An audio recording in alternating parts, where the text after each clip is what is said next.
Hello everyone. स्वागत है आपका आपके अपने यूट्यूब चैनल स्टडी जीके में। दोस्तों, आज दिनांक 27 नवंबर 2020 को हम रोज की तरह एक बार फिर लेकर हाजिर हैं करंट अफेयर्स को कुछ महत्वपूर्ण क्वेश्चंस। दोस्तों, आज के जो भी क्वेश्चंस हैं वो सिलेक्टेड हैं और आपके आने वाले सभी एग्जाम्स के लिए बहुत ही इंपॉर्टेंट हैं। तो वीडियो को एंड तक ध्यान से देखिएगा।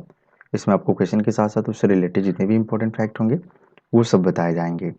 आज के जो भी क्वेश्चन होंगे उसका वन लाइनर मैं आपको वीडियो के एंड में दूंगा, जिससे आप आज के क्वेश्चन को आसानी से याद कर सकते हैं और आज के वीडियो की पीडीएफ फाइल आप वीडियो के डिस्क्रिप्शन लिंक से डाउनलोड कर सकते हैं। तो चलिए आज की वीडियो की शुरुआत करते हैं।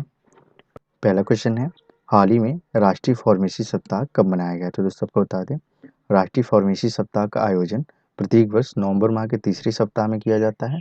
इस वर्ष इसका 59वां आयोजन था, जो कि 16 से 22 नवंबर के बीच किया गया। तो इसमें जो आपका ऑप्शन है सी, 16 से 22 नवंबर, ये बिल्कुल राइट है। इसे इंग्लिश में कहते हैं नेशनल फार्मेसी वीक। इसका आयोजन आईपीए के द्वारा यानी इंडियन फार्मास्यूटिकल्स एसोसिएशन के द्वारा किया जाता है।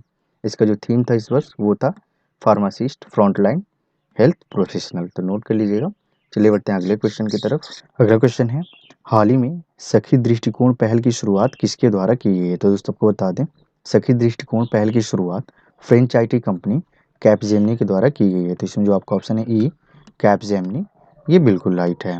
इस पहल का मुख्य उद्देश्य शिक्षित ग्रामीण महिलाओं को ट्रेनिंग कराना और रोजगार प्रदान करना है। दोस्तों बात है ये कैपजेमिनी की, तो इसके बारे में कुछ इंपॉर्टेंट फैक्ट जान लेते हैं। कैपजेमिनी की स्थापना वर्ष 1967 में की गई थी। इसके संस्थापक है सरजे कांफ और इसके सीईओ हैं एमन इज्जत। तो नोट कर लीजिएगा। चलिए बढ़ते हैं अगले क्वेश्चन की तरफ। उससे पहले हम आपसे छोटी सी रिक्वेस्ट करना चाहेंगे, अगर आपको हमारी ये वीडियो अच्छी लग रही हो तो प्लीज़ इसे लाइक, शेयर और सब्सक्राइब जरूर कीजिएगा। इस पर हम आपको करेंट अफेयर से जितने भी इंपॉर्टेंट क्वेश्चन होते हैं प्रत्येक मॉर्निंग में अपडेट करते हैं, जो कि आपके एग्जाम के लिए भी मोस्ट इंपॉर्टेंट होते हैं। तो प्लीज़ इसे लाइक, शेयर और सब्सक्राइब जरूर कीजिएगा। चलिए बढ़ते हैं अगले क्वेश्चन की तरफ। अगला क्वेश्चन है, हाल ही में जारी की गई पुस्तक द बैटल ऑफ बिलोंगिंग के लेखक कौन है? तो दोस्तों आपको बता दें, द बैटल ऑफ बिलोंगिंग के लेखक हैं भारतीय राजनीतिज्ञ शशि थरूर। तो इसमें जो आपका ऑप्शन है डी, शशि थरूर, ये बिल्कुल राइट है। चलिए बढ़ते हैं अगले क्वेश्चन की तरफ। अगला क्वेश्चन है, हाल ही में पधारो हमारे देश डिजिटल कॉन्सर्ट श्रृंखला कहाँ शुरू की गई है? तो दोस्तों आपको बता दें, पधारो हमारे देश डिजिटल कॉन्सर्ट श्रृंखला राजस्थान में शुरू की गई है। तो इसमें जो आपका ऑप्शन है बी, राजस्थान, ये बिल्कुल राइट है। दोस्तों, राजस्थान के मुख्यमंत्री श्री अशोक गहलोत ने लोक कलाकारों के समर्थन के लिए पधारो हमारे देश नाम की डिजिटल कोविड राहत कॉन्सर्ट श्रृंखला की शुरुआत की। दोस्तों बात है ये राजस्थान की, तो राजस्थान के बारे में कुछ इंपॉर्टेंट फैक्ट जान लेते हैं। दोस्तों आप यहाँ मैप में देख सकते हैं, जो रेड एरिया दिख रहा है वो है राजस्थान। दोस्तों राजस्थान हमारे देश का क्षेत्रफल की दृष्टि से सबसे बड़ा राज्य है और जनसंख्या की दृष्टि से 7वां सबसे बड़ा राज्य है। इसकी राजधानी है जयपुर। इसके मुख्यमंत्री हैं श्री अशोक गहलोत और इसके राज्यपाल हैं श्री कलराज मिश्र। दोस्तों यहाँ कुछ योजनाएं शुरू की गई हैं, जिसमें पहला है स्कूली छात्रों के लिए गार्गी पुरस्कार योजना, दूसरा है नवजात शिशुओं की रक्षा के लिए नवजात सुरक्षा योजना और पूर्वजों की अस्थियां विसर्जन के लिए मोक्ष कलश योजना, और चौथा है दोस्तों प्योर फॉर श्योर अभियान। ये अभियान मिलावटखोरी पर लगाम लगाने के लिए शुरू किया गया है। तो नोट कर लीजिएगा। चलिए बढ़ते हैं अगले क्वेश्चन की तरफ। अगला क्वेश्चन है, हाल ही में अंतर्राष्ट्रीय चेरी ब्लूसम त्यौहार पर कहाँ पाबंदी लगाई गई है? तो दोस्तों को बता दें, अंतर्राष्ट्रीय चेरी ब्लूसम त्यौहार प्रत्येक वर्ष मेघालय की राजधानी शिलोंग में मनाया जाता है, लेकिन कोरोना महामारी की वजह से इस साल इसके आयोजन पर पाबंदी लगाई गई है। तो इसमें जो आपका ऑप्शन है ए, मेघालय, ये बिल्कुल राइट है। दोस्तों बात है ये मेघालय की, तो मेघालय के बारे में कुछ इंपॉर्टेंट फैक्ट जान लेते हैं। आप यहाँ मैप में देख सकते हैं, जो रेड एरिया दिख रहा है वो है मेघालय। इसकी राजधानी है शिलोंग। इसके मुख्यमंत्री हैं कांडार संगमा। इसके राज्यपाल हैं सत्यपाल मलिक।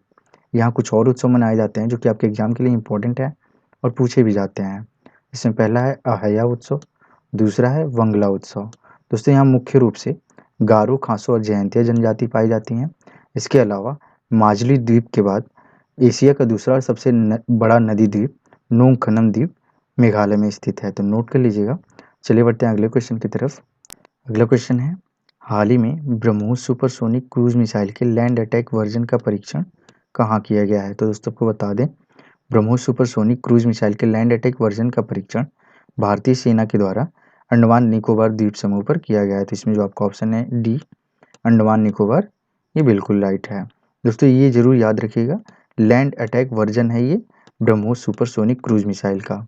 दोस्तों इस मिसाइल को डीआरडीओ के द्वारा विकसित किया गया है अब इस मिसाइल की जो मारक क्षमता है वो 298 से 450 किलोमीटर हो गई है। दोस्तों बात है ये डीआरडीओ की, तो डीआरडीओ के बारे में कुछ इंपॉर्टेंट फैक्ट बता देते हैं। डीआरडीओ का जो फुल फॉर्म होता है defence research and development organisation होता है।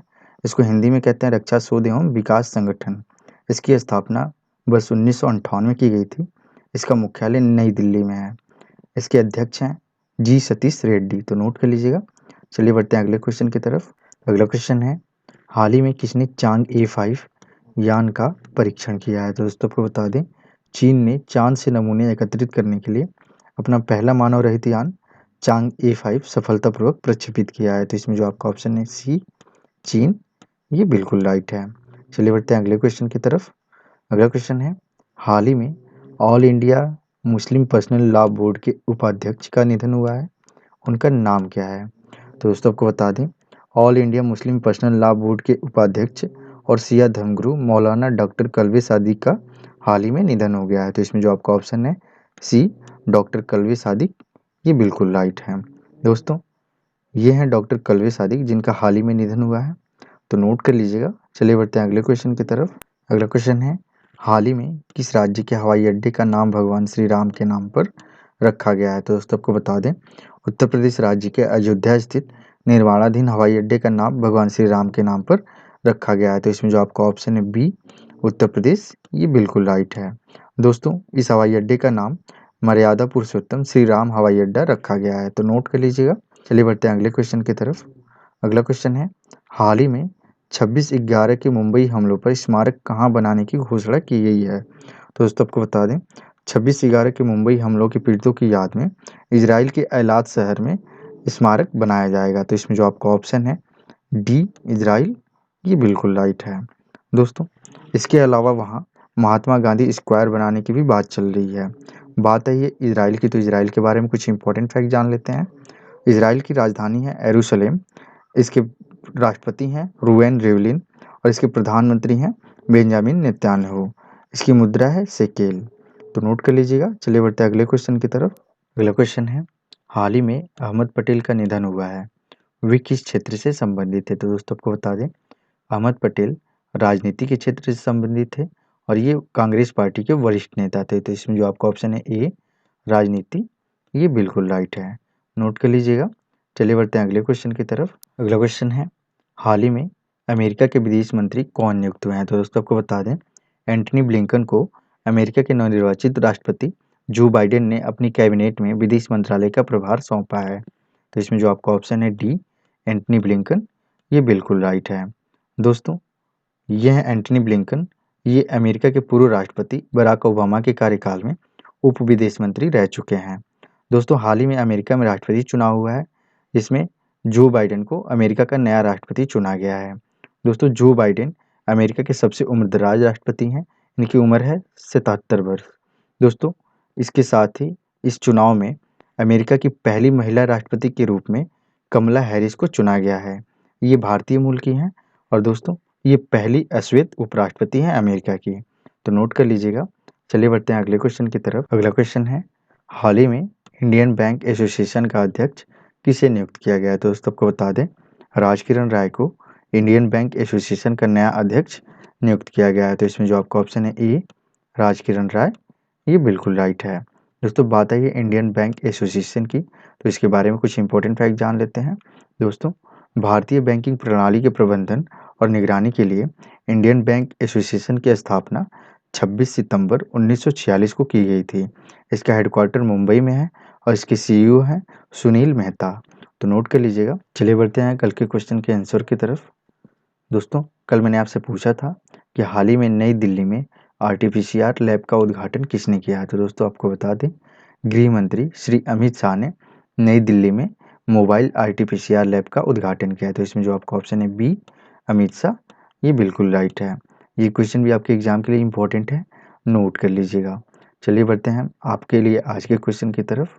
आपके लिए आज का क्वेश्चन है, हाल ही में अभयम मोबाइल ऐप कहाँ लॉन्च किया गया है? इसके बारे में मैंने कल डिस्कस किया था। आप इसका आंसर हमें कमेंट करके ज़रूर बताइएगा। अगर आपने उस वीडियो को नहीं देखा तो उस वीडियो को देखिए और इसके आंसर हमें कमेंट करके ज़रूर बताइए। दोस्तों यहाँ सारे वन लाइनर मैंने यहाँ मेंशन कर दिए हैं, आप इसकी पीडीएफ वीडियो के डिस्क्रिप्शन लिंक से डाउनलोड कर सकते हैं और दोस्तों आज की वीडियो यहीं समाप्त होती है। अगर आपको वीडियो अच्छी लगी हो प्लीज़ इसे लाइक, सब्सक्राइब और शेयर ज़रूर कीजिएगा। धन्यवाद।